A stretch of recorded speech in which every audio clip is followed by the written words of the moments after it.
All right, final group here. 26 Las Vegas Raiders, 27 Denver Broncos, 28 LA Chargers, 29 New York Giants, 30 Tennessee Titans, 31 New England Patriots, 32 Carolina Panthers. Scott, when I throw these teams out there, immediately I say one of these things does not look like the other, because we've got like Will Levis, we've got Danny Dimes, Drew Lock, we've got Bryce Young, we've got Gardner Minshew, Aiden O'Connell, we've got Bo Nix, we've got the Patriots with Jacoby Brissett and Drake May, and then we've got 28 LA Chargers, Justin Herbert. I don't know, man. I realize that there's not a guy here that I'm for sure drafting, because I think the run game could be good. I think the pass game could be good, but who's going to benefit beyond Ladd McConkey, and how high can we really get on a second round receiver? But that is just the one thing that stands out to me, that it's like rookie or murky quarterback situations abounding here, 26-32, except 28, the LA Chargers. Yeah, it's well diagnosed by you. Just Herbert doesn't belong with all these other quarterbacks.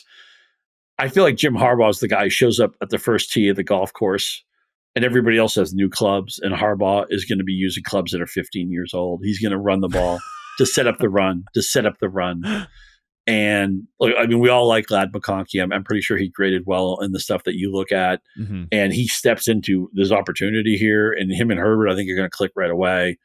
But Jim Harbaugh, and I think we all thought it was plausible that maybe they might have drafted Corum. Obviously, he went to the other side of town, but they want to not that Herbert's not great, but they don't have the personnel to air it out. They need to be balanced, and Harbaugh's also one of these guys. We're going to win the line of scrimmage, and we're going to out physical people, and we're going to wear people down and everything, and I've gone from Justin Herbert. I mean, the whole story used to be like a CJ Stroud, Bryce Young story, right? Can you believe Miami took Tua in front of Justin Herbert? What a mistake that was. And now Justin Herbert is going to have all these games. He's going to have a lot of games where he's efficient, but he finishes with like 257 yards and 1 touchdown. And the Chargers can be like, well, hey, we won. What do we care? They're just not set up to have any kind of volume season for Herbert. And even though I like McConkey, everybody needs somebody to drag them a little bit. There's nobody to drag Herbert. Justin Herbert is basically undraftable for me, and I hate saying that.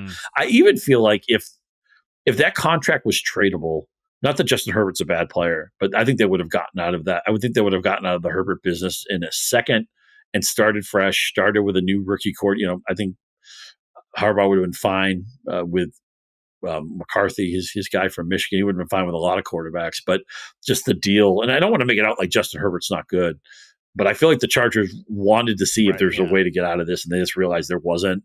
And so we'll make the best of it. And it's just Justin Herbert, there's no volume upside. You need some volume here. I don't see how he's going to get it. So I'm a guy who was always forever thinking the Chargers are a sleeping giant. This is the year they win the AFC West. This is the year they get the AFC Championship game, if not the Super Bowl.